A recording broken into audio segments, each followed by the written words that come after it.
You know when it feels like everything at Ferrari just starts unraveling again. That's exactly what's happening right now.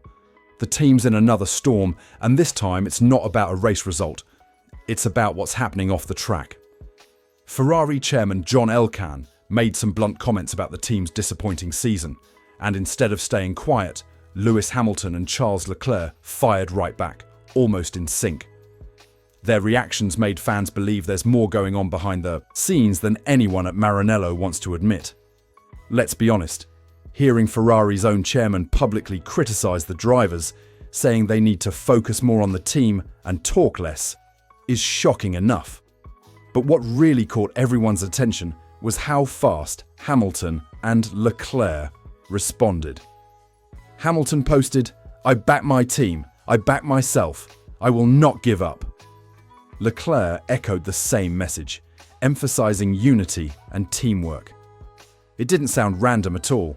It felt coordinated, like the drivers wanted to send a message. We're together, and we're not the problem. Now, if you're a Ferrari fan, you've probably heard this story before. Internal tension, pressure from the top, and the drivers caught in the middle. But this time it feels different because Hamilton isn't just another Ferrari recruit. He's one of the most experienced and outspoken drivers in Formula One history. And when he speaks up, the entire paddock listens. So when the chairman basically threw the drivers under the bus, Hamilton's subtle but powerful reply hit like a thunderclap across the F1 world. And let's be real here. Ferrari's season has been frustrating to watch. Mistakes, miscommunication, and strategy errors have piled up. The car still doesn't seem to have the pace it needs, and fans are losing patience. But the last thing anyone expected was a public war of words between the team's leadership and its biggest stars. So here's what I want to know from you right now. Do you think the chairman crossed a line by calling out the drivers like that? Type yes or no in the comments. I want to see where most of you stand on this. And before we go further, if you enjoy getting Formula One news broken down like this, with all the drama, context, and straight talk, subscribe to the channel and enable the notification bell. Your support really helps us grow and reach our goal of 2,000 subscribers so we can keep bringing you daily updates from the world of F1. Now, let's break down exactly what was said, because this whole situation didn't just blow up out of nowhere. Ferrari chairman John Elkann made remarks that immediately set the tone for internal conflict. During a public appearance, he said the engineers and mechanics had done a great job improving the car, but the drivers needed to focus more on the team and talk less. That's a loaded statement when your drivers are Lewis Hamilton and Charles Leclerc, two of the most scrutinised figures in Formula One. The media instantly jumped on those comments, suggesting Elkann was mainly targeting Hamilton. After all, Lewis has reportedly been very direct behind the scenes about what needs to change at Ferrari, everything from the team structure to its car development approach. While some within the organisation appreciated his honesty, others clearly didn't. Elkann's words sounded less like constructive criticism and more like a public slap on the wrist. But that's where Hamilton and Leclerc turned things around. Just hours later, and both of them went public with their own statements. And they didn't even need to mention Elkann by name for fans to connect the dots. Leclerc tweeted about unity being the only way forward, with a photo of himself standing alongside team boss Frederic Vasseur. Hamilton's post was even stronger. "I back my team. I back myself. I will not give up." It was short, confident, and perfectly timed. The message was clear. They weren't backing down, and they weren't going to let Ferrari's top brass divide the team. The coordinated tone between the two posts made it obvious that this wasn't a coincidence. It was a quiet but powerful act of defiance, a way to remind everyone that Ferrari's problems go far beyond its drivers. The reaction online was explosive. Fans split into camps, some saying Elkann was right to demand discipline, others calling his comments a huge leadership mistake. Even Ferrari insiders started leaking details, suggesting Hamilton's push for change had ruffled feathers among the old guard inside Maranello. But here's the bigger question I want to throw to you. Should team bosses air their frustrations in public like this? Or should this stuff stay behind closed doors? Drop your take in the comments with one word: public or private. I'll be watching to see which side wins.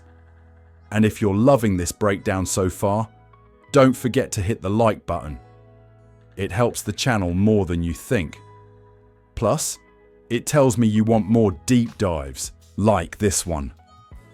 Now, let's go inside Ferrari itself, because the cultural and structural issues are the real story. For years, insiders have said the same thing. The team structure is too political, too cautious, and too focused on protecting reputations instead of solving problems. And when someone new comes in, especially someone like Lewis Hamilton, and starts asking tough questions, it shakes people up. Hamilton's arrival wasn't just a driver signing, it was a cultural shock. You've got to remember, Lewis came from Mercedes, where transparency and collaboration were part of their success formula. At Ferrari, though, hierarchy rules everything.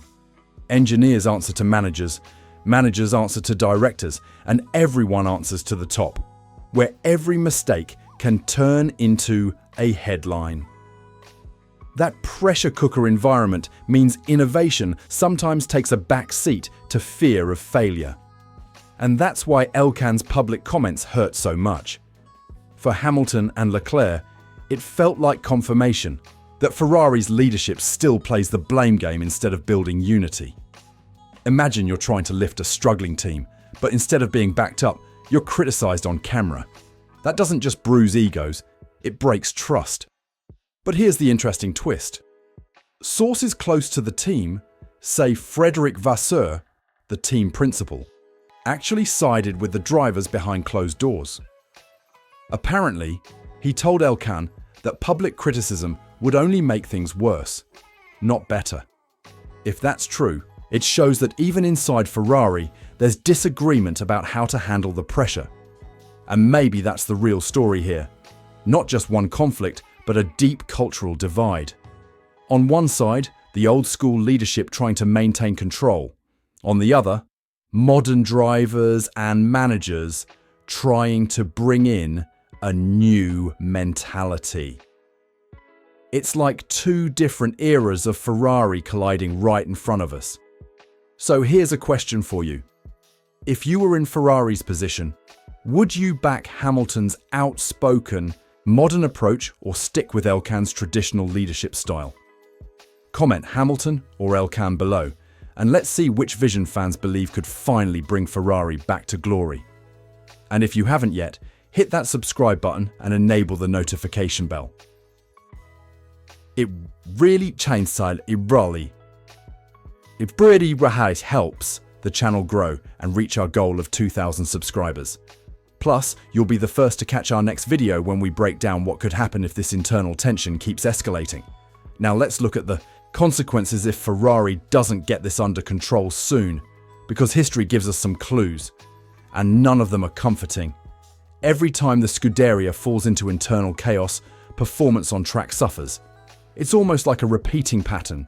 Leadership tension, media drama, driver frustration, and eventually another rebuild. That's what fans fear the most. Ferrari can't afford another rebuilding year. They have the money, the resources, the fan base, and now they even have one of the greatest drivers of all time. But if the people at the top can't create stability, none of that matters. Right now, you can already feel the tension bubbling up. Hamilton's inner circle reportedly believes that if the current culture doesn't change by mid-2026, he might start reconsidering his future at Ferrari. That's a shocking thought, especially since this partnership was supposed to be the one that brought Ferrari back to the top. But it shows just how serious things have become behind the scenes. Leclerc, on the other hand, is said to be more patient, but even his tone in interviews has shifted from hopeful to cautious. He's starting to say things like, "We have to work as one team." a clear sign that unity remains a problem.